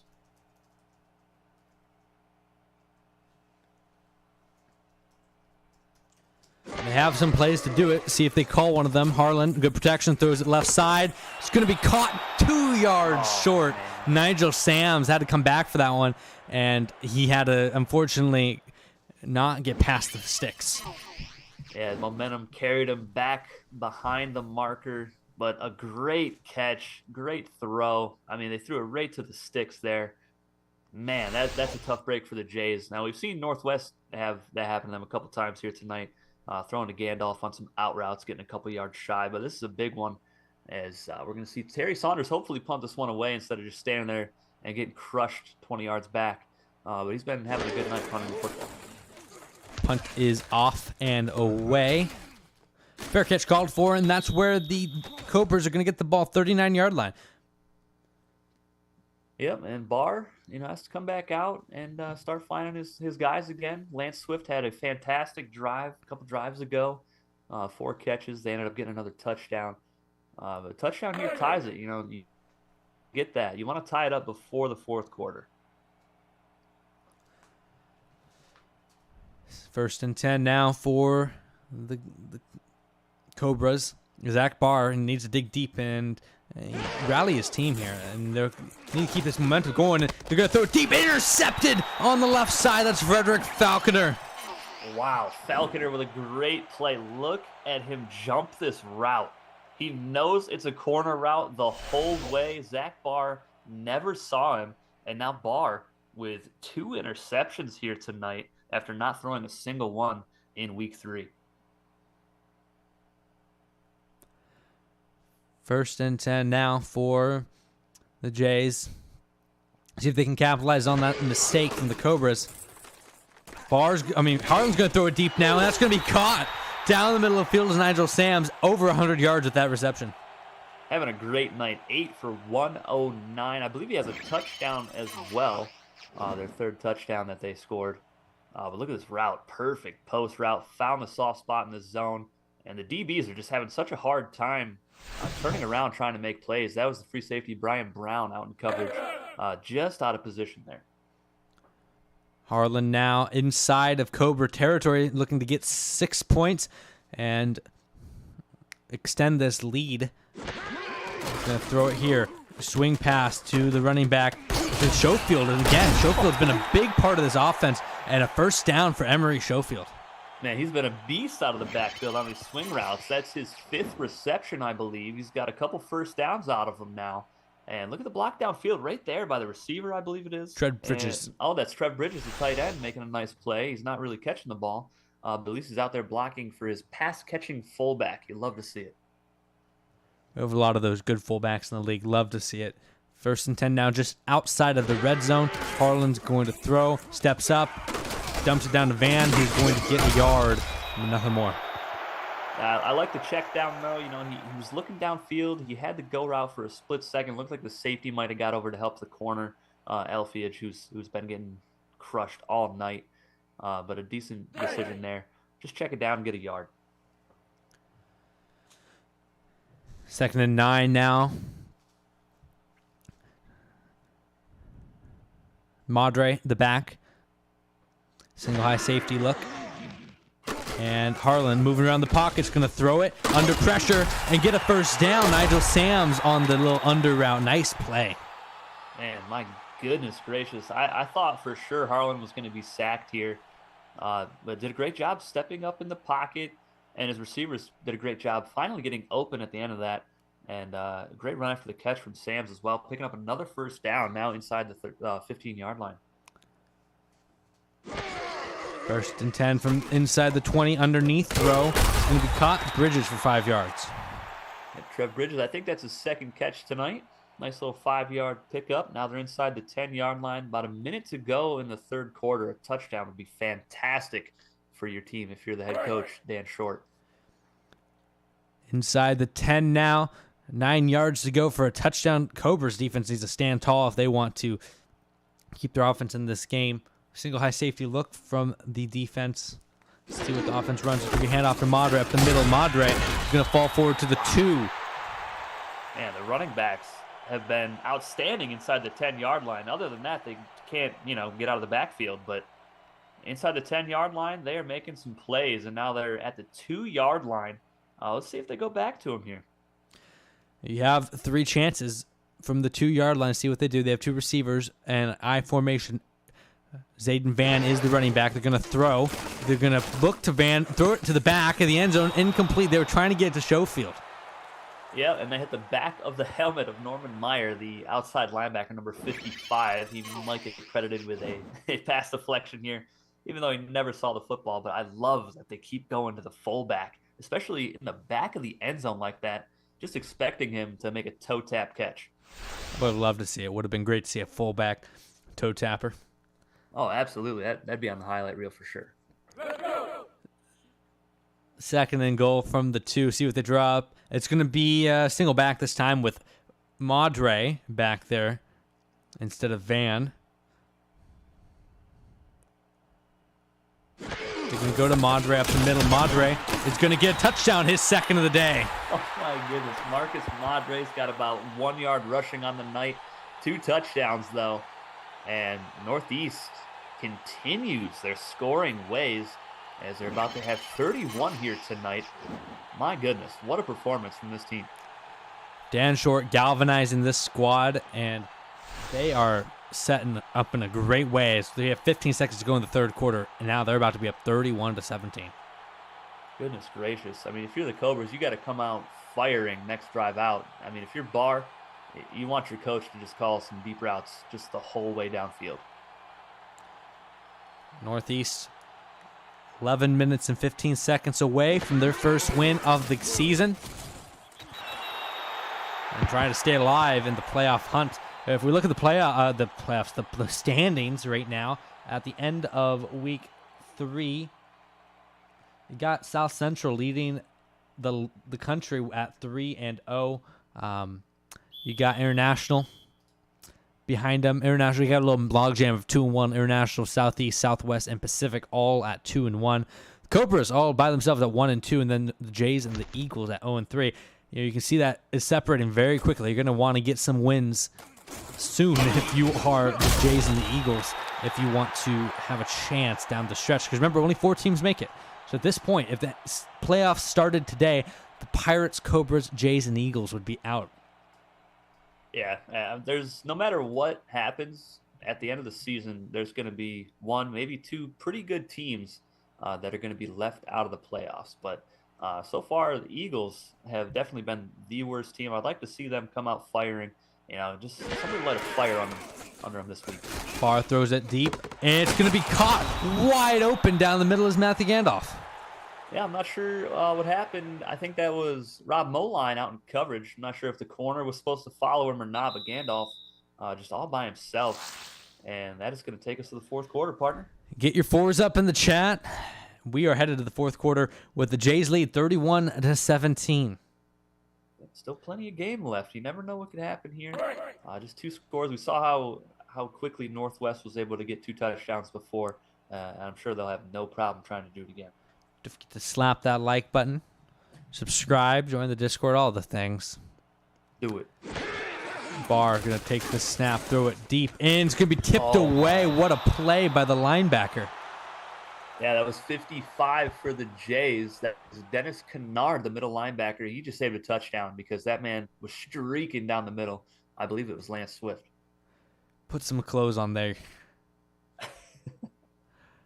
2nd and 10 now after the miscue. We'll see what they can figure out. 2nd and 10. Barr drops back to throw, looking underneath. Going to be caught. Gandalf stretching out to get that first down.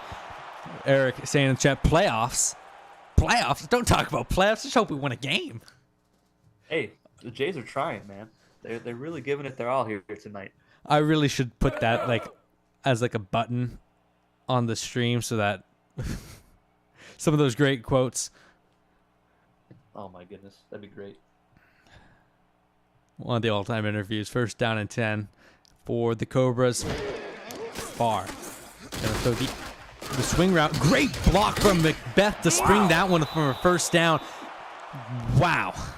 I don't know who that DB was, but he got absolutely planted into the earth by Jack Macbeth. Oh, That my was goodness. wonderful. And Al Gibson getting over to make the tackle. Oh, that was Sean Underhill, number 26, who got just completely wrecked by Macbeth. Just retire, son. That's tough. First down and 10 here. We'll see what they draw up.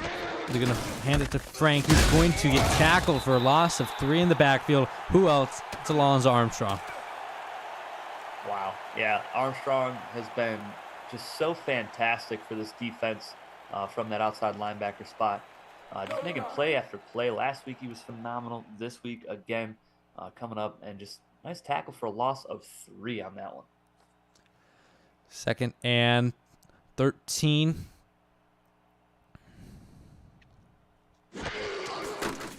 Barr drops back to throw. He's going to look left side. Wide open is Gandalf again. Breaks a tackle and out of bounds at the 6. What a great route that was by Gandalf, and just great strength at the end of running man over. But they should just target this man every single play. He's just such a beast. He towers over everybody, and he's such a beautiful route runner. Down to the 6. And this is a drive that the Northwest Cobras needed. They've found the soft spot of this Northeast defense, and they're taking advantage of it right now. Yeah, they'll probably go for it here. One-on-one coverage up top. From the 6-yard line. See what they play. It's going to be a throw. Barr pumps it once, throws it right into the end zone for a touchdown. Oh, my goodness. That is the number 4 receiver, Melvin Nielsen, with his first career touchdown. So we saw Brad Hernan get his first. And now Melvin Nielsen gets in the end zone to make this a one-score ball game yet again. Beautiful throw there over the top of Al Gibson and Sean Underhill. Just the perfect throw. And, man, they're shutting down Macbeth. They've had Swift in check for most of the game. And who does Barr go to? He goes to the 4th stringer. Yeah, why not? I mean, he's open. Get it out to him. Michael O'Brien on the extra point to make this a 7-point game. It's good. And now the Jays, a little bit of pressure at their heels, a little bit of heat. Yep, just a little bit. I mean, don't change up your offense, though. Don't get too conservative. Just keep running it the way you have been all game and try to march downfield. Put together a nice drive, run some clock down, and maybe just at least get a field goal on this drive to give yourself some breathing room. Or in their case, not running it. Yes. Punt is okay. I keep saying the punt. The kickoff is away to the 10-yard line, and that's where he's going to field it. Looking, weaving. Walters up to the 33. Yeah, let's see what the offense can do. See what Dan Short wants to do here. You know, it's going to be interesting to see a brand new head coach, see how he handles this situation. 9 minutes left. His team is up for the first time all season with a shot at their first win. So let's see what happens here. 1st and 10 now. Bunch formation. We'll see what they run. See what Ian Harlan can do. He hasn't been put in this position all season. Harlan drops back. He's looking, throws underneath, misses his man. Looking for Dugans. Yep, just missed him there. That's the number 5 receiver, though. I'm not sure they get a whole lot of reps together in practice, especially this week, you know, with a new coach and everything. Mostly probably just worked with the 1, 2, and 3 receivers, but a little bit off there on that pass. First game that Harlan has gone into the 4th quarter with a lead. He's been the one trailing in the 4th quarter of every game he's played this season.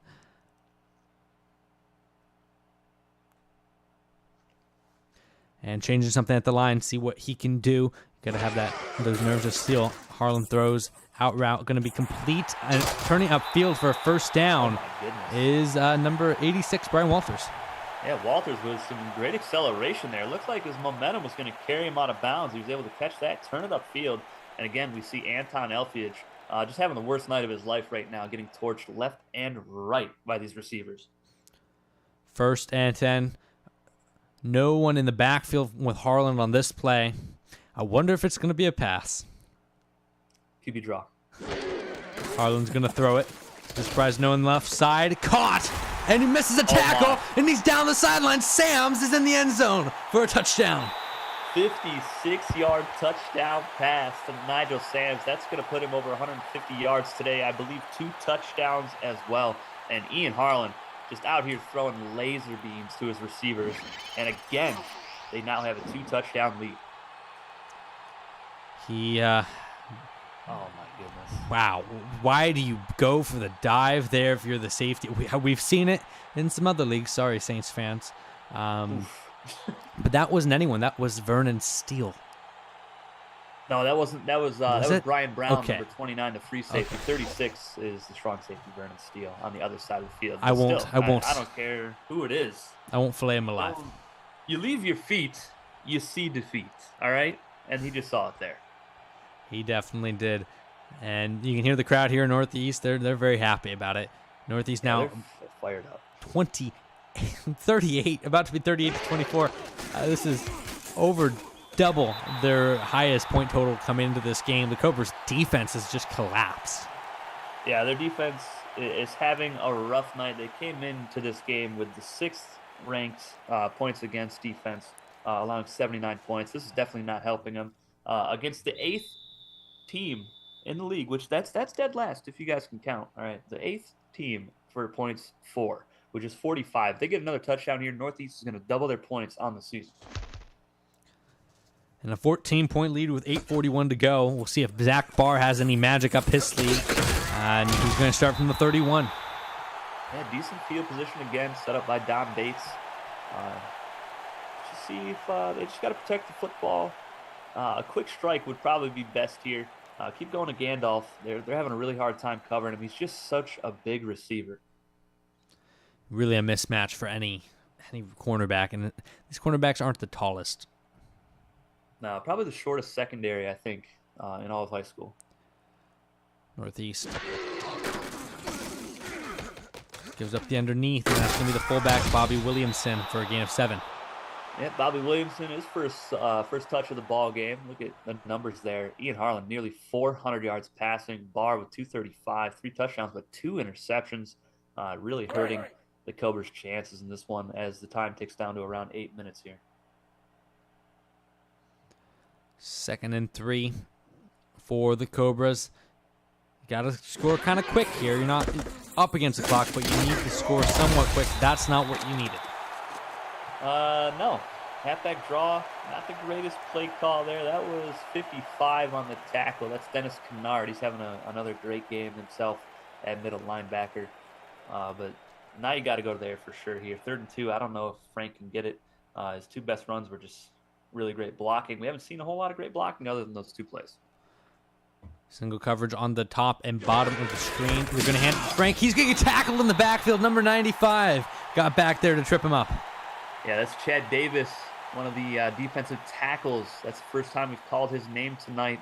And it looks like the Cobras are sending on the punting unit. We'll see if that's true here. It is. They're going to send on Marcus Barker yet again to punt this one away. Controversial decision, to say the least, here, as they're going to be punting it back to the Northeast offense that really, outside of a little blip there in the 3rd, has had nothing stopping them.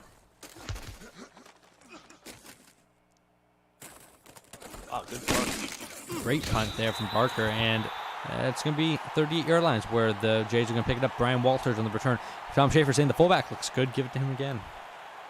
Yeah, the fullback's been pretty good. I mean, we've only saw Williamson get the 1 touch. Oh, there's a flag. I'm not sure what the flag is. It's against the Jays. Clipping, and I don't think that changes anything here, as it will still be the Jays ball, but it'll push them back to the 12-yard line. Wow.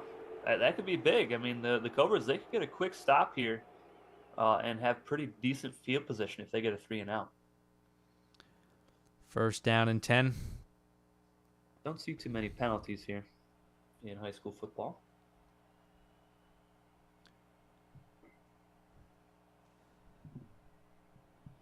See what they do here. They're going to throw it. Harlan drops back to throw. That's going to be the left side. He has his man. What a throw to Sams. That's going to take him over the 400-yard mark. And Sams over 200 yards in this game. And I'll tell you why that was successful. They had the number 4 corner, Dave Hampton, one-on-one with Nigel Sams. That is a huge mismatch. I'm not sure what happened to Nicholas Wallace, the number 1 corner, but they swapped him out for Dave Hampton, and they made him pay there. First down now for the Jays from the 39 after the big play.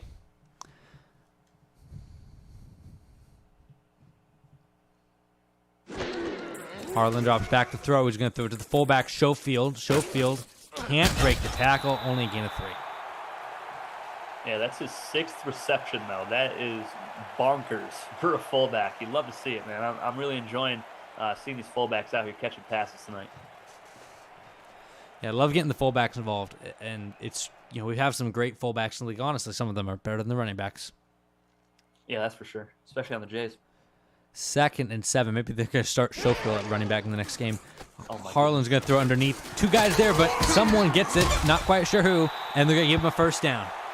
Yeah, Walters. A lot of traffic there. That was Brian Walters with another catch. He's got, I think, 6, 7 catches so far. Him and Nigel Sam's doing really great. Sam's obviously some bigger numbers, and they're going to challenge if that was a first down or not. That's a good challenge. I did not think that he got to the line. Yeah, I couldn't quite tell. There were so many bodies around the ball. I just have no idea. I don't think they're going to give it to him. I think they're going to call it short. Tom Schaefer chat saying, all I'm saying is the fullback is averaging 7 yards a play. Stats don't lie. That's true. I like it. Yeah, I think you're right. I think they're going to give this one in favor of the Cobras. And indeed they do. Gale Battle clap on the sideline. The fans here are silent. Yeah, I don't know why they're so silent. It's not a huge play there. I mean, it's 3rd and inches coming up. Their team's up by 2 touchdowns. They should be pretty excited right now. But what do you do if you're the Jays? Do you go on the ground here? Your running backs haven't really been producing too much. They are in a heavy set formation. 3 tight ends on the field. Let's see if they go to the fullback maybe. They're going to hand it off to Van. Van's going to get the first down. Yep, 3-yard pickup, and he followed the fullback, Schofield, there, who laid a pretty nice block, and I believe it was a linebacker. I think it was Zach Underwood, the outside linebacker for the Cobras. First down and 10 now for Harland, who's has his offense kind of cruising now under 6 minutes to go in this game. Drops back to throw, screen to Madre. Madre is going to get about 5 before he steps out of bounds. Yep, just adding on some more yards to the passing numbers. I mean, Harlan, this is definitely the best that he's performed this season. Just playing lights out tonight.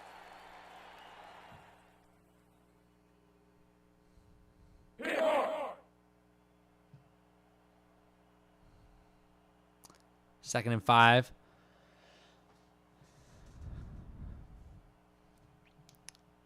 See what Harlan does here. He's going to drop back, throw out route, and that's going to be short. They're going to call him short. I thought he had it, but 3rd and 1 coming up. Yeah, it looked like when he was spinning around, he had the ball over the first down marker, but I guess the refs and us are just watching different games. Apparently, because that one, it looked like, yeah, like you said, it looked like the ball spun over the first down marker, but hey, guess that's why we're up in the booth. I guess it is so. Warmer up here. That is true. I'm toasty. Harlan changing the play at the line of scrimmage. He made a toss play to Madre. Madre, can he get to the outside? He can. First down. Probably the best toss play we've seen from either team tonight. And gets 1 yard from Madre. And it's a big 1 yard. Move the chains. It's 38-yard line now. And you get to run some more time off the clock as you look at the numbers from Harlan. 440 yards, 2 touchdowns, and no picks tonight. One of the best performances of the season from a quarterback in Harlan. Really gelling with Coach Dan Short. First down and 10. See what they do. Maybe a run. They're going to hand it off to Van, who has some space. Breaks a tackle. Van down the right side. He's going to get all the way to the 13-yard line. His biggest run of his career. Oh, my goodness. No question there. What a run. The great blocking, too. But Van showing some power. Breaking some tackles here. Look at this. Broke 1 tackle. Great block by Trev Bridges. Completely pancaking a defender. And a touchdown saving tackle from, I didn't even see who that was, 55, Norman Meyer. Yeah, good job by the Jays. I mean, that's what you needed in this position. You needed to get your run game going, and the run game has shown up when it needed to. Yeah, this whole offense is clicking right now.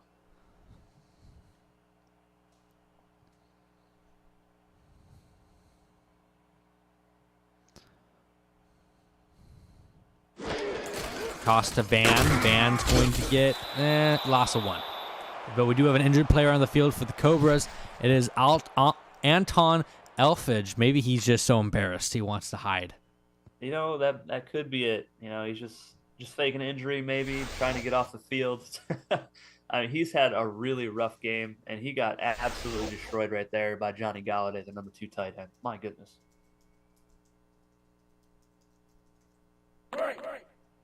Probably the worst performance we've seen from a single cornerback so far this season. Power formation again from the Jays. See if they can close this game out. Touchdown all about seals it. It's going to be a throw. They're going to throw it to Schofield, who's going to fight through a tackle and fight for 6 yards. Tom Schaefer's boy is doing great tonight. Yeah, Henry Schofield, man. I mean, what else can you say? I think that's his 7th catch of the night. He's probably got about 40 yards receiving. That's really good for fullback. I mean, they trust him enough to throw a pass to him in the back of the end zone. So you love to see that between the quarterback and this fullback. 3rd and 4 now for the Jays inside the 7.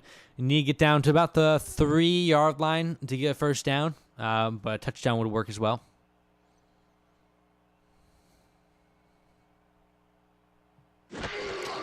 Harlan snaps it, looking, throws left side. It's going to be caught, but 4th and inches. Sam's once again not being able to get past the sticks. Look at that performance. 13 catches, 211 yards, 2 touchdowns. It's going to be tough to see who's going to be player of the game, whether it's him or Ian Harlan at the end of this one. That's a really good performance from one wide receiver.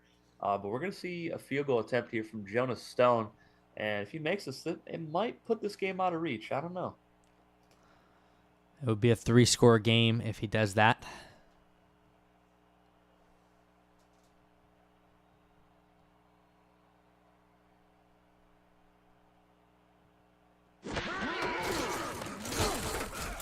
And this is also the first 40-point game of the season from a team that came in dead last in points per game. Yeah, they're 4 points away from doubling their points on the season in one game. Wow.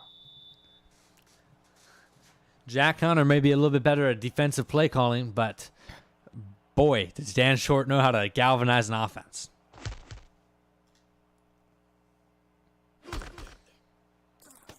From the 5, Bates to 28. Yeah, I think this one might be just out of reach for the Cobras. Down 17 points right now. Cobras, they've been biting themselves in the backside here tonight. And the Jays, I mean, the Jays are just performing so well on offense and on defense too. Really a great performance all around from the Jays in this game. First down and 10 here for Barr. He's going to throw underneath. And little moves from Macbeth is going to take him to the 37. I think that's his first catch. 2 drops other than that.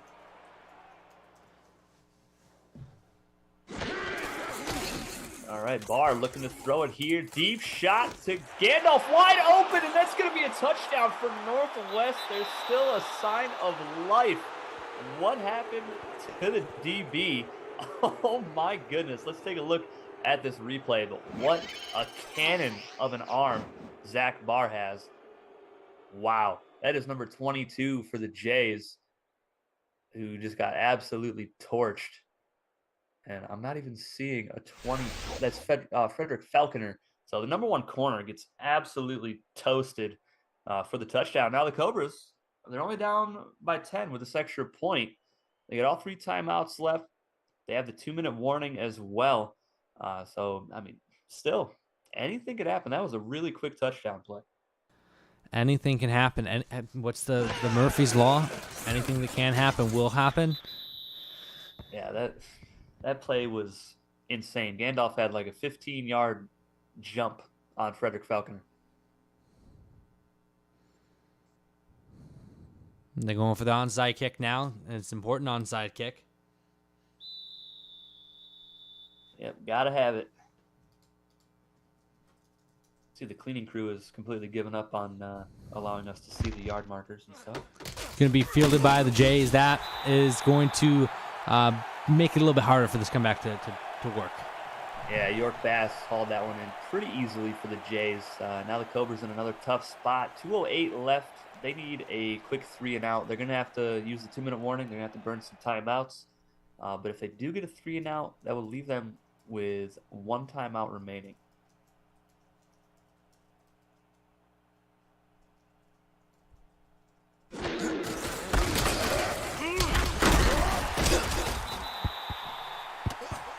Good run from Madre, and Alton Alfa just torn MCL out 17 weeks.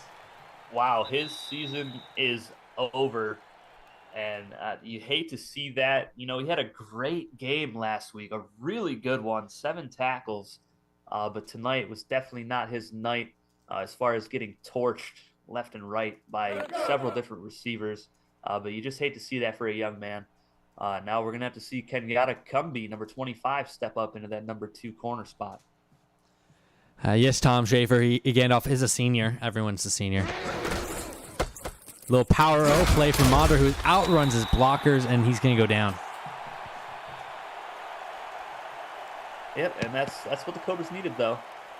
Now 3rd and 5, they can get the stop here, and see, they called a timeout there, so they have 2 timeouts left, and they get another stop here. They have 1 timeout remaining, so this is a huge play for them. This could end the game.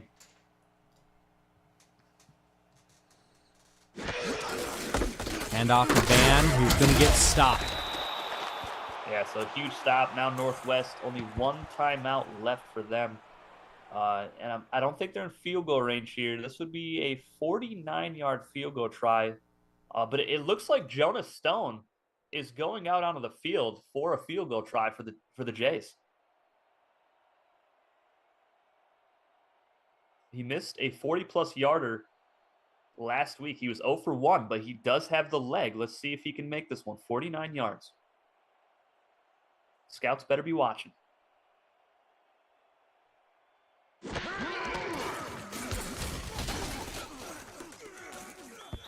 that is, oh my goodness, just underneath the crossbar. Wow.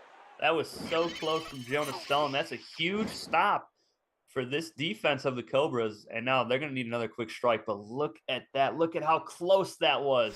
If that was a 48-yarder, that would have been good, but we see another 40-plus yard miss from Jonas Stone.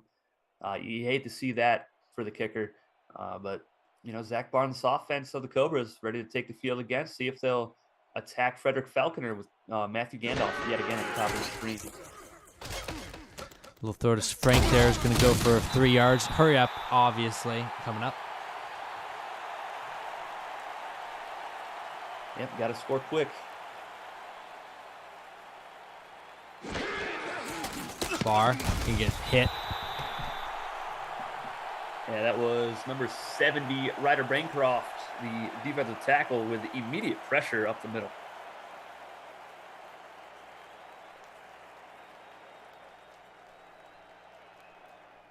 Just a minute and a half left in this one. Barr's got to take some shots downfield.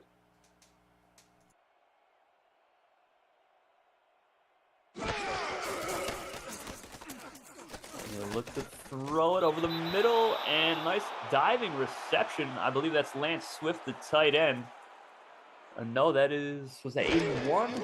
Melvin Nielsen. He had a touchdown earlier as Barr looks to throw it again over the middle.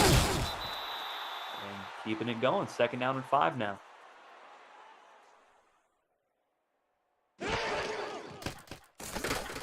Barr looking to throw once again. Nobody getting open. Throws it to the end zone, and it's caught. Oh my goodness. It's not the end zone. A little bit short of the end zone. Snow. I am lost in the snow right now. Please, cleaning crew, help me out. What a catch. I mean, look at how much taller he is than everyone else there. I mean, look at this. Triple coverage, but Gandalf, or double coverage, but Gandalf is like a good head and shoulders above everyone else. I mean, he's what, 6'6", 6'7"? This guy is such a huge human being. Goodness gracious. I really need the cleaning crew to come out because I have no idea where I am on the field at the moment. I'm lost in the sauce, boys. Somebody help him. He's lost in the sauce. Northwest has one timeout left. That's not the kind of throw you need to score quickly. Yeah, that was Nielsen again. That's his second catch of the drive.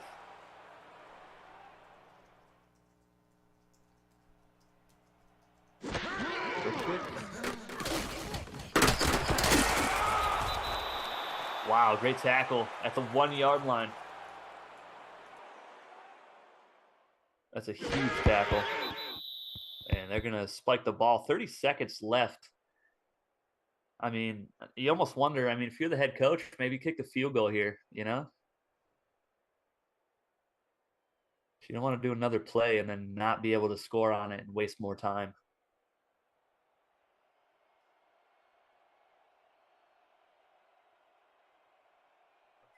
All right, 2nd and goal. Barr, hot routing. Looking to throw it. And that is going to be deflected and nearly intercepted. That was a very dangerous pass. And that was Mario Pearson on the play. Number 92, the outside linebacker. He had a great game last week. 9 tackles, 2 tackles for a loss for this Jays defense, who held the Southwest Titans to their lowest yard total on the season, just 341 yards. And they're having another good game here, allowing 31 points, but their offense finally stepped up. So they're having a decent game. Barr on 3rd and goal from the 1 yard line. And that one is not even close. Way out of the back of the end zone to Lance Swift. You got to kick a field goal here, I think. You probably should have kicked it a few plays ago. Yeah, and they are going to send down Michael O'Brien for the field goal try. And they're going to review this for some reason. This is the booth review, not a challenge. There's just no way. There's no way this was a catch. I want to know what these refs... I mean, look at this, guys. What? Hello? Where is the field at this point? Like, I don't even know. The refs don't even see it. And they're going to say it's still incomplete. All right, so we're going to see Michael O'Brien come on for the field goal try to make this a 1-touchdown ball game. 22 seconds left, so with the field goal, probably use about 2, 3, 4 seconds maybe. And then they'll have to try for the onside kick, of course.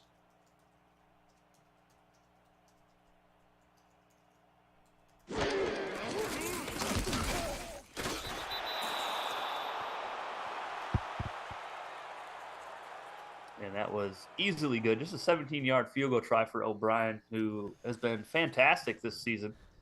He is 5 of 5 in the last 2 weeks. And he just got his team within a touchdown. Another crucial onside kick attempt, though. Let's see if they kick it straight to York Bass yet again. We haven't seen one of these completed yet in this season. First time for everything, though. Not going to be this time. That's tough. Man, is that Bass again? No, that was 80. That was Art Swain who recovered at that time. And that's pretty much going to do it. I mean, Northwest, they got 1 timeout left. They can only call 1, so they're done. Yeah, unless the Northeast Jays really shoot themselves in the foot. And I mean, load that gun, aim it at your foot, and blast. Kind of shoot yourself in the foot. This game's over, and Northeast is going to get their first win of the season. 41-31 is the final score. Yeah, what a head coaching debut for Dan Short. I mean, he completely turned this offense around. Some people ask, well, what's this guy going to do for this team? Well, he brings in a completely revamped offensive scheme to fit his quarterback, Ian Harlan, and base the team around him. And the defense, they allowed quite a few points here tonight, 34. That's going to put them at 106 points scored on them this season. That's a little bit rough. But the 41 points is the biggest story here. They had 45 coming into the game. They almost doubled it.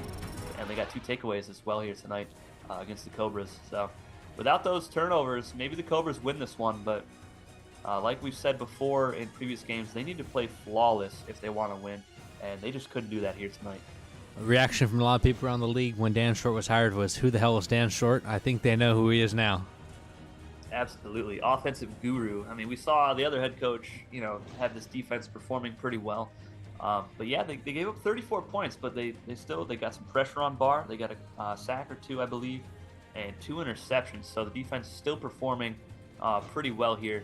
And, well enough to get their first ever victory as well. So hats off to Dan Short and the rest of his staff for getting this team prepared on just a week's notice.